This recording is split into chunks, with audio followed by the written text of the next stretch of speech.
Hello बच्चों, कैसे हो आप सब बढ़िया।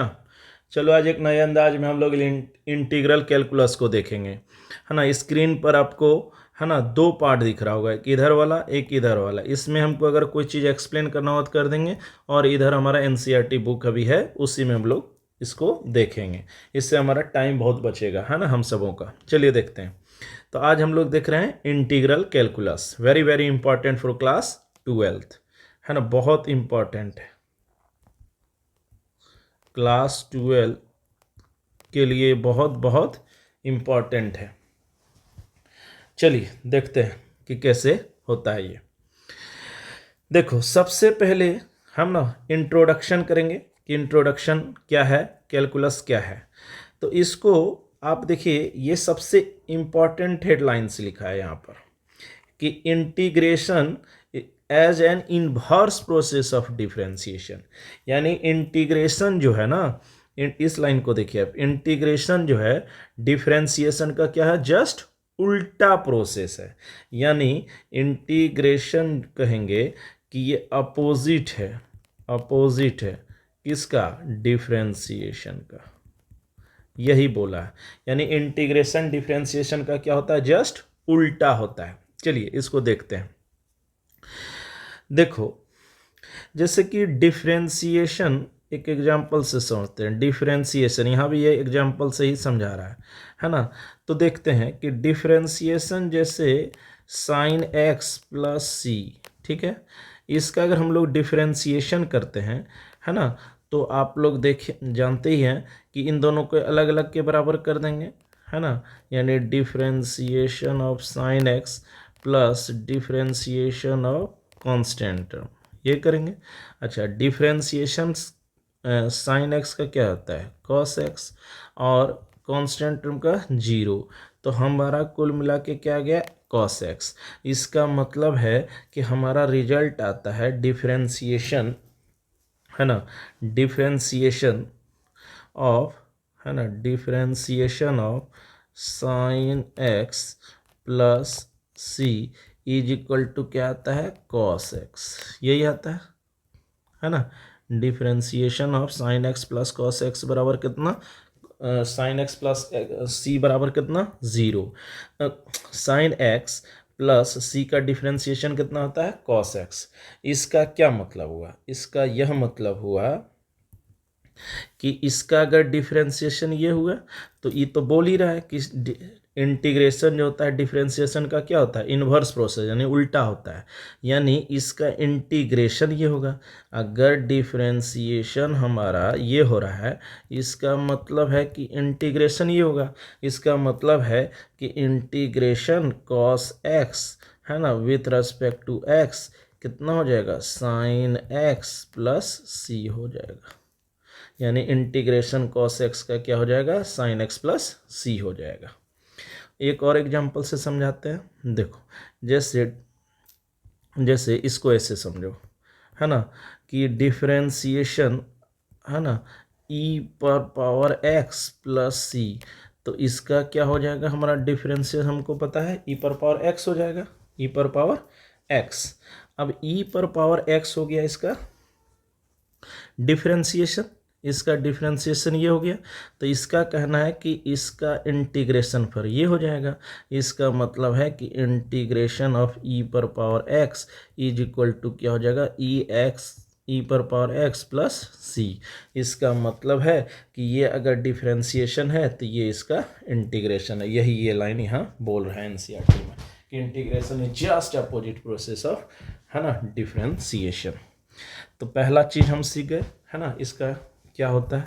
अच्छा, अब है कि इंट्रो इसका लिखते कैसे, है ना, नोटेशन क्या है इसका।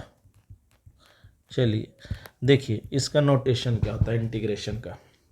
इसको लिखा जाता है इस रूप में, है ना। इसको लिखिएगा इंटीग्रेशन एफ एक्स, और यहाँ लिख दीजिएगा डी एक्स। देखो इसको पढ़ेंगे क्या, इसको हम लोग पढ़ते हैं कि integration of function f x, integration of function f x किसके रेस्पेक्ट में, एक्स के रेस्पेक्ट में। यानी integration of function f x with respect to x, ठीक है। इंटीग्रेशन, इसको पढ़ेंगे इंटीग्रेशन इंटीग्रेशन किसका, एफ एक्स का, किसके रेस्पेक्ट में, एक्स के रेस्पेक्ट, यानी integration of f x with respect to x. चलो इसको भी एग्जांपल से देखते हैं। देखो जैसे लिखा रहेगा इंटीग्रेशन ऑफ ई पर पावर एक्स, है ना, और यहाँ लिखा रहेगा डी एक्स, तो इसको पढ़ेंगे इंटीग्रेशन ऑफ ई पर पावर एक्स, है ना, विथ रेस्पेक्ट टू एक्स। तो ये तरीका होता है। आपको क्या करना है, कुछ नहीं, बस सिंपल से यहाँ रख देना है, ये लगा देना है, और यहाँ जो फंक्शन वहाँ लिख देना, और यहाँ लिख देना है डी एक्स, इसको पढ़ देना है इंटीग्रेशन ऑफ ई पर power x with respect to x.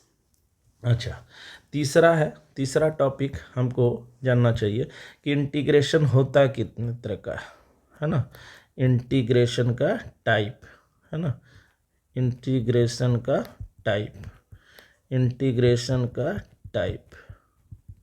तो देखो इंटीग्रेशन का टाइप दो तरह का होगा, दो तरह का होता है इंटीग्रेशन। एक होता है indefinite integral, indefinite integrals, indefinite integrals, एक होता है डिफिनिट इंटीग्रल्स, डिफिनिट इंटीग्रल्स, एक होता है इंडिफिनिट इंटीग्रल्स, एक होता है डिफिनिट इंटीग्रल्स। अच्छा, इंडिफिनिट इंटीग्रल्स क्या होता है, डिफिनिट इंटीग्रल्स कैसे होता है, इसका फिर सेपरेट सेपरेट स्टडी होगा आगे। देखो इंडिफिनिट इंटीग्रल्स इस रूप में लिखा रहेगा, जैसे है इंटीग्रेशन का सिंबल, यहाँ एक फंक्शन रहेगा और यहाँ विथ रेस्पेक्ट टू एक्स। अच्छा, तब अगर यहाँ अगर कोई लिमिट नहीं रहे, जैसे यहाँ और यहाँ अगर ये दोनों नहीं रहे, तब इसको कहता है इंडिफिनिट, इंडिफिनिट इंटीग्रल्स, है ना। तो ये दोनों यहाँ पर नहीं रहेगा जो हम इरेज कर रहे हैं, ये और ये, है ना, तब इसको बोला जाता है इंडिफिनिट इंटीग्रल्स। अच्छा, सेम चीज़ यहाँ, इसका नाम है डिफिनिट इंटीग्रल्स। डिफिनिट इंटीग्रल्स में क्या है, एफ एक्स रहेगा, कोई फंक्शन दे देगा, यहाँ एक्स रहेगा विथ रेस्पेक्ट टू एक्स, और यहाँ पर लिख देगा ए और बी, यानी कोई नंबर, जैसे यहाँ 2 7 है, 1 9 100, इस तरह से कुछ लिखा रहेगा, यानी यहाँ आपको क्या करेगा, लिमिट कर देगा, डिफिनिट कर देगा, है ना। तो इसको हम लोग तब बोलने लगेंगे, इसको हम लोग डिफिनिट इंटीग्रल्स।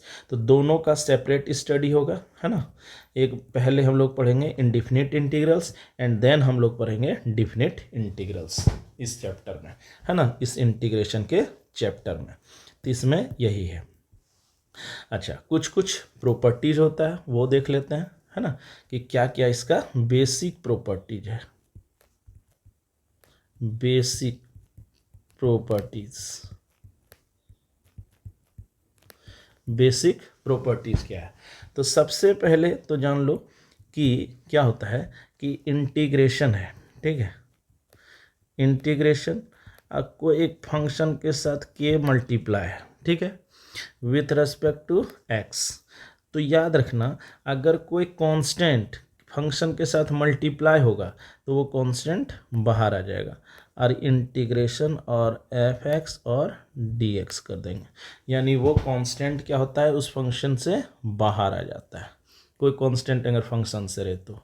अच्छा, दूसरा इंटीग्रेशन है, ठीक है, एक फंक्शन है एफ एक्स, एक्स का फंक्शन है, इसी के साथ ऐड है एक और फंक्शन, वो भी एक्स का फंक्शन है, इन दोनों का सम का हमको इंटीग्रेशन करना, ये प्रॉपर्टी 2 है।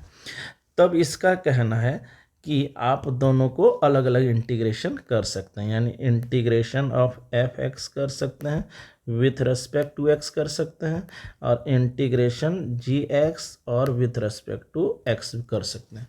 यानी कहने का मतलब है इसका कि दोनों ही इंटीग्रेशन को आप लोग अलग अलग कर सकते हैं अगर एक साथ है।